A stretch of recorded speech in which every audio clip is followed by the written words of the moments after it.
జరిగిన ఒక విషయం. ఒక కుమారుడు అనారోగ్యంతో బాధపడుతూ అతనికి ఏమైపోయాడంటే రెండో కిడ్నీ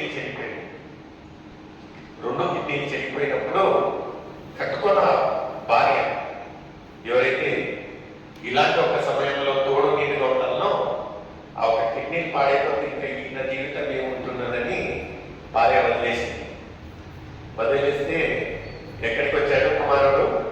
తల్లిదండ్రుల దగ్గరికి వచ్చాడు. తల్లిదండ్రులను ఆశ్రయించాడు. అతని బాధ చూడలేక ఇంకా కొన్ని రోజులలో అతను మరణిస్తాడు, ఎలా ఉంటున్నాడని తల్లిదండ్రుల ప్రేమ చూడండి ఏం చేశాడంటే, తండ్రి ఎవరైతే ఆరోగ్యం ఉంటున్నాడో ఆయన వెళ్ళి డాక్టర్ని అడిగాడట, అయినా నేను రక్తం పంచుకున్నాను ఒక కుమార్తె కదా, నా కిడ్నీ ఏమైనా పనికి వస్తుందేమో ట్రై చేయండి. అయితే అదృష్టం శాత ఏమైందంటే ఆయన ఒక కిడ్నీ మ్యాచ్ అయితే ఆయన డాక్టర్ చెప్పాడంట, చూడండి మీరే వృద్ధులు, మీరే ఏజ్ అయి ఉన్నారు, మీ ఒక కిడ్నీ తీసినట్టే, నాదంటే నేను జీవితం అంతా చూశాను, నా ఒక కుమార్ని ఇంకా జీవితం చూడాలి, ఆయనకి ఇవ్వండి, ఏం పర్వాలేదంటే దేవుడు ఒక కృప ద్వారా ఆ ఆపరేషన్ సక్సెస్ఫుల్ ఇచ్చినది. కుమారుడు ఒక నూతనమైన ఒక జీవితాన్ని ప్రసాదించి 1 నెల అయింది, 2 నెలలు అయింది, 3 నెలలు అయింది, ఇద్దరు చక్కగా ఉంటున్నారు, అన్యోన్యంగా ఉంటున్నారు. అయితే కొన్ని రోజుల తర్వాత ఏమైపోయిందంటే కుమారుడు కదా అప్పుడు ఒక ఫస్ట్ టైం ఇంకా పెళ్లి అయినప్పుడు వెళ్ళిపోయాడు, తల్లిదండ్రులను చూసుకోవాల్సిన కుమారుడు వెళ్ళిపోయాడు. అయితే అక్కడ భార్య త్రోసి వేస్తే మళ్ళా అలాంటి ఒక పరిస్థితులలో ఎక్కడికి వచ్చాడు? తల్లిదండ్రులు త్రోసివేయాలి, ఎందుకంటే తల్లిదండ్రుల ప్రేమ అంటుంటుంది. అలాంటి ఒక పరిస్థితిలో మరణము అనే ఒక దీని నుంచి ఆయనను కాపాడిన ఒక తల్లిదండ్రులు క్రమేణంగా ఇతను కొంచెము కుదరబడిన తర్వాత ఏం చేశాడంటే మరలా ఏం చేశాడంటే డాక్టర్ చెప్పాడు, మీకు ఈ ఒక్క కిడ్నీ ఉంది కనుక మీ యొక్క మ్యారేజ్ లైఫ్కు కొంచెం కష్టం అవుతుంది, మీరు కొంచెం చూసుకొని ఒకసారి దెబ్బతిన్నాడు ఇతను. ఆయనను ఏం చేశారంటే వాళ్ళ తల్లిదండ్రులను డాక్టర్లను పక్కన పెట్టేసి ఇతని యొక్క లోకరీతిగా వెళ్ళి మరొకసారి పెళ్లి చేసుకోవడం జరిగింది. తల్లిదండ్రులు వ్యతిరేకించారు, చూడయ్యా నువ్వు అనుభవించావు, నువ్వు రుచి చూశావు, ఎలాంటి పరిస్థితులలో నా దగ్గరికి వచ్చి ఉంటున్నావు, ఎవరు ఆదుకోకపోయినానో మేము ఆదుకొని నేను ఒక చక్కగా ఒక రూపించాము, ఇప్పుడైనా నువ్వు తెలుసుకుంటే నో, నాకు ఇంకా ఎంతో ఉంది జీవితం, మీరు ఎన్ని రోజులు బతుకుతారు?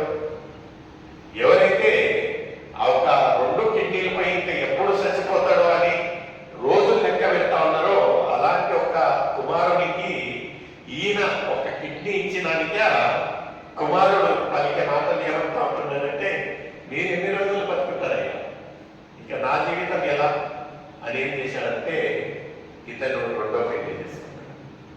వాళ్ళ ఒక తల్లిదండ్రులను వ్యతిరేకించి పెళ్లి చేసుకున్న తర్వాత కొన్ని రోజుల తర్వాత ఏమైపోయాడంటే ఒక హఠాత్తుగా ఒక ఫోన్ కాల్ వచ్చింది సాయంత్రం 9 గంటలకు. ఈ యొక్క పెళ్ళైన 2 సంవత్సరాల వరకు ఎవరికి కిడ్నీ ఇచ్చారో ఆ తల్లిదండ్రులకు తిరిగి చూడలేదు, కుమారుడు తిరిగి చూడలేదు. ఎలా ఉంటున్నది ఆయన ఒక ఆరోగ్యం, ఎలా ఉంటున్నది నిజంగా నాకు ఇచ్చిన తర్వాత ఆయన ఏజ్ లేదు, ఏమంటున్నది తిరిగి చూడక హఠాత్తుగా 9 గంటల సమయానికి 2 సంవత్సరాల తర్వాత ఒక ఫోన్ కాల్ వస్తుంది తల్లిదండ్రులకు. ఏమంటున్నారంటే ఇక్కడ పలాని వ్యక్తి మణిపాల్ హాస్పిటల్లో ఉంటున్నాడు, మరణంతో పోరాడుతూ ఉంటున్నాడు, మీరు వచ్చి చూడండి. ఇది షాక్.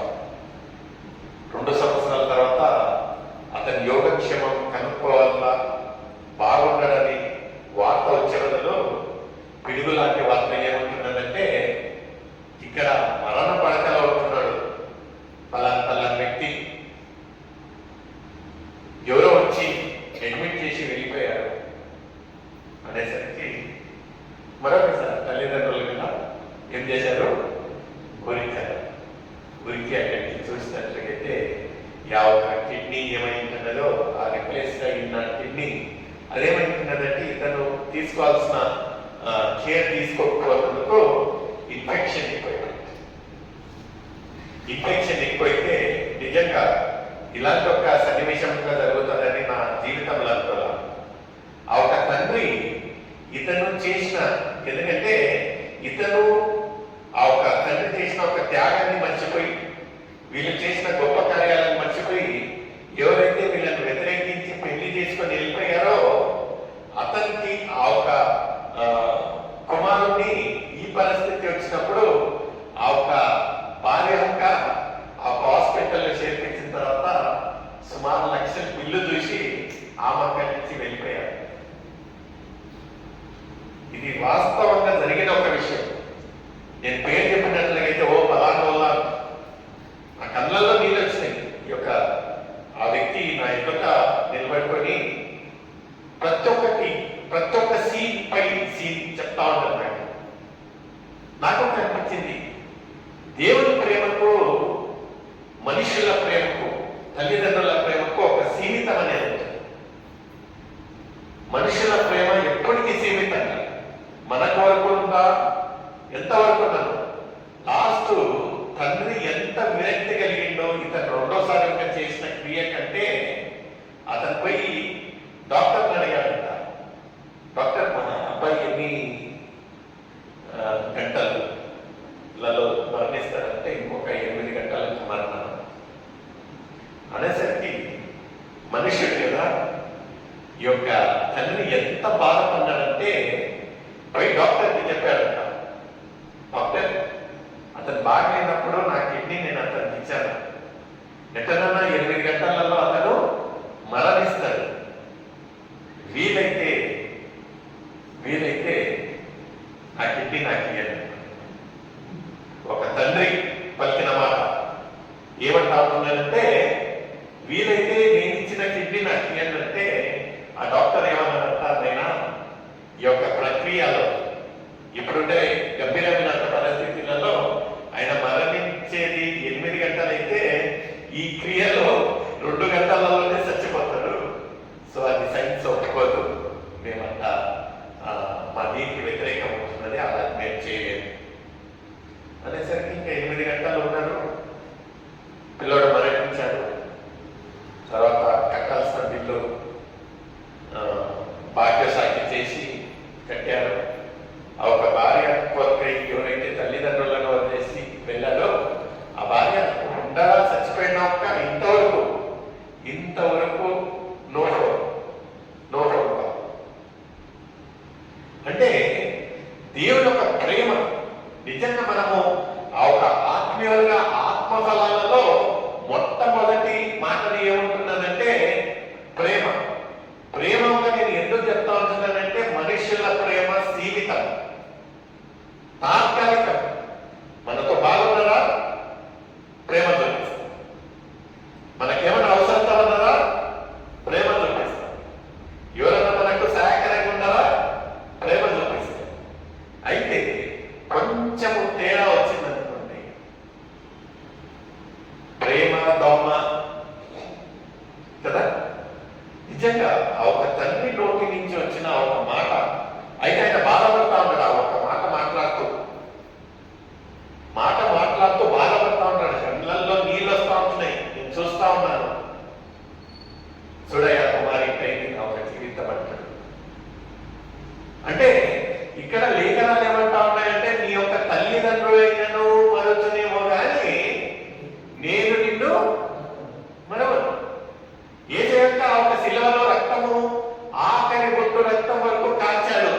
ఈ రోజు నీ కొరకే, నీ యొక్క అతిక్రమాల కొరకే, నీ యొక్క ఆయాసకరమైన క్రియల కొరకే నేను రక్తం కాల్చుతున్నాను. నా రక్తం నాకి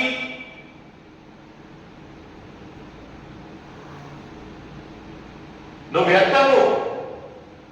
విశ్వాసులుగా నీలో ఈ యొక్క ఫలము, ఆత్మీయ ఫలము కనిపించటంలా నరికివేయి అన్నట్లుగా అయితే మన యొక్క జీవితాలు ఇంతలో ఏమైనా ఒక ఉగ్రతను we cannot challenge God. ఎందుకంటే దేవుడికి మనకు మన మధ్యలో ఉన్న ఒక యేసయ్య ఒక మధ్యవర్తిగా ఏమంటున్నాడంటే, నైనా ఇంకొక గడియ నా సర్వ ప్రయత్నం నేను చేస్తాను, ప్రతి ఒక్క శ్రమల రోజులలో ప్రతి గుడ్ ఫ్రైడేకు ఆయన మన